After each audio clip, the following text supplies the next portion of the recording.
Hi, I'm Dr. Boyce Watkins from AOL Black Voices. One of the things that we've talked about in the past week or so is the prison strike in Georgia. And one thing that I've always emphasized is that I feel that the hip hop community, all these rappers who enjoy rapping about prison, glorifying prison, who have friends in prison, who've been affected by prison, should be taking a stand when it comes to respecting the human rights of prison inmates. In case you don't know, with the Georgia prison strike, the inmates have come together to demand that they not be slaves, that they be allowed to earn a living wage, that they be allowed access to education so that when they get out of prison they can be productive members of society again, that they be given an escape from cruel and unusual punishment, they be given access to adequate health care.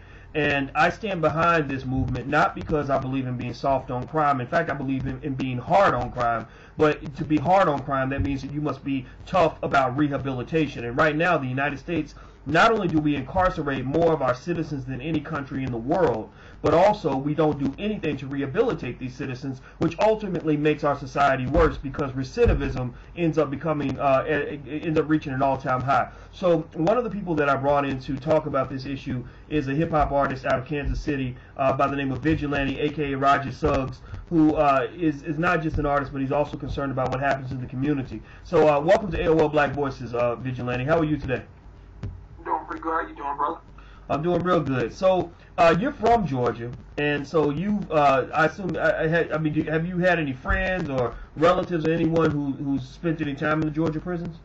Oh yes, the guy Kanye had too. My uncle and my cousin had spent some time in that system, and it's not an easy system to be in. And I think that some things need to be worked on. I think it's rappers' responsibility to address that. So yeah, I really have now heard the war stories, and even as a kid being raised, I was raised in Georgia, hearing the war stories about it. But then I have family members and hear real accounts of it.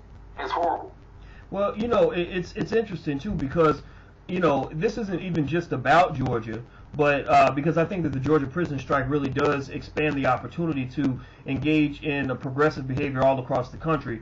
But Georgia is interesting because Georgia is in the South where slavery was very strong, and what people don't know is that the prison system in its current form actually it comes right out of slavery. Basically, the 13th Amendment, which claims to abolish slavery, actually has a part in it that most people don't read that says slavery is abolished except for when you've been convicted of a crime. That means that in the United States right now, today in 2010, slavery is legal if somebody can put that arbitrary label of criminal on your forehead. And so it's no coincidence that most of the inmates, 62% of the inmates in the Georgia State Penitentiary are African American. I mean, so rappers should be on the forefront of this, don't you think? I think so. They right now they tend to be on the forefront of glamorizing going to jail and being in jail like it ain't no big thing. They do their time. So to me, if they really, for the rappers that's been in jail, like Mano, Prodigy of Mobb Deep, when they come out, they should let people know how the system is and support this movement that's going down in Georgia. To understand the inhumane, you got more people loving dogs and care about that than care about human beings. So I think that it's a matter that we have to address.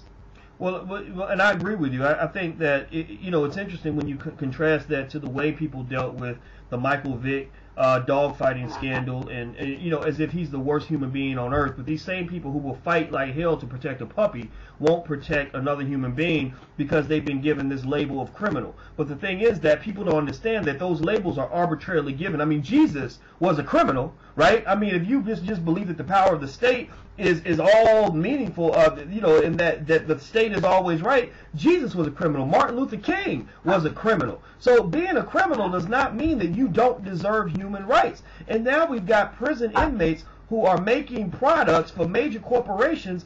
There's a company down in Texas, can't remember the name of the company, but they shut down their factory and laid off American workers because they knew they could save more money by hiring prison inmates for 40 cents an hour. So this is something that has to be stopped. I mean, so what do you think, are some of the things that, in terms of artists and what kind of realism artists can bring to the table. When you look at artists like Lil Wayne, who's in jail right now, T.I., who's in jail right now. And so my thinking is that artists like Lil Wayne and like T.I. and guys like that who are coming out of jail, who spent their time, rather than making songs that somehow glorify it, or even songs that mildly criticize it, why not talk about the system in modern day slavery and actually work with civil rights leaders or anybody you want to work with, even with your fan base, to organize to actually confront and deal with these issues. I mean, I know that people like Jesse Jackson and Al Sharpton, sometimes they appeal to some artists, sometimes they don't. Like, I know Sharpton has a good relationship with T.I., but not a good relationship with Lil Wayne. Well, you know what? I don't know either one of them, and I don't really care. But I would be more than happy to help any artist, anything that artists are trying to do in terms of organizing and making a difference here. So what is your take in terms of where you think artists can go and what you think artists can do to really make a difference on this issue? I think artists know that they have a big impact. Look at the followers on Twitter and Facebook of certain artists. If they said, meet me down in Georgia because we're organizing a protest, they would be there.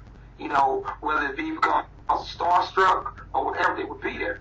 To me, it's like willing to take that chance. Willing to take the chance. Sometimes they're scared of sponsors. They're scared of the repercussions. And sometimes the record company have them at bay.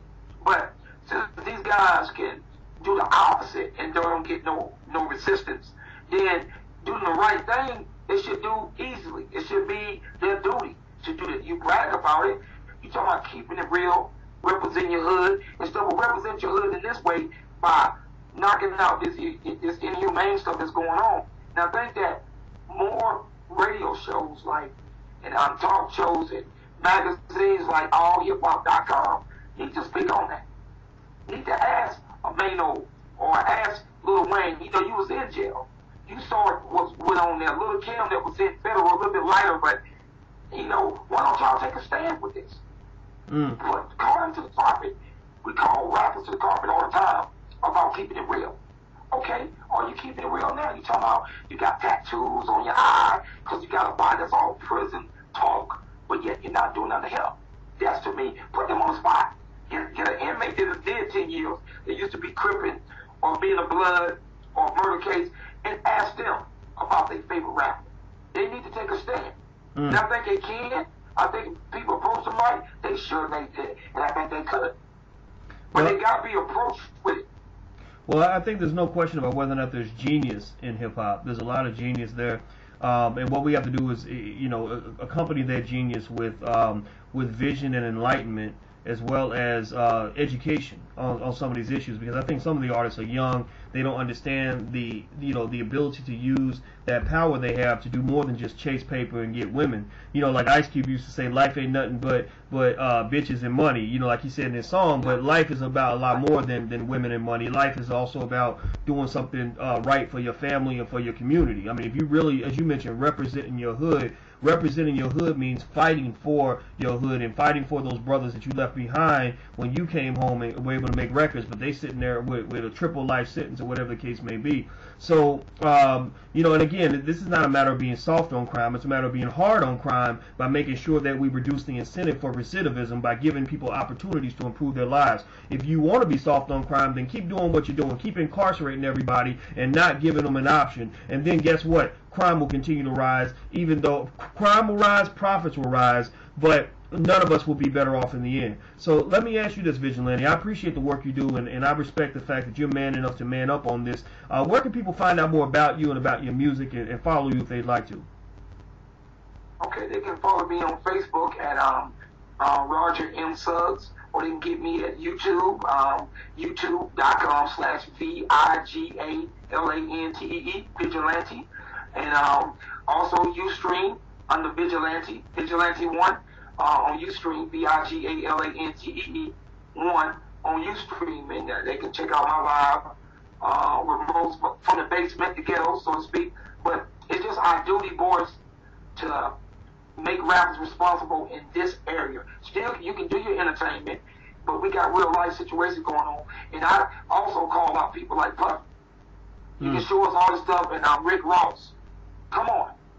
He used to be a CEO, so come on and show them that you're going to take a stand against this.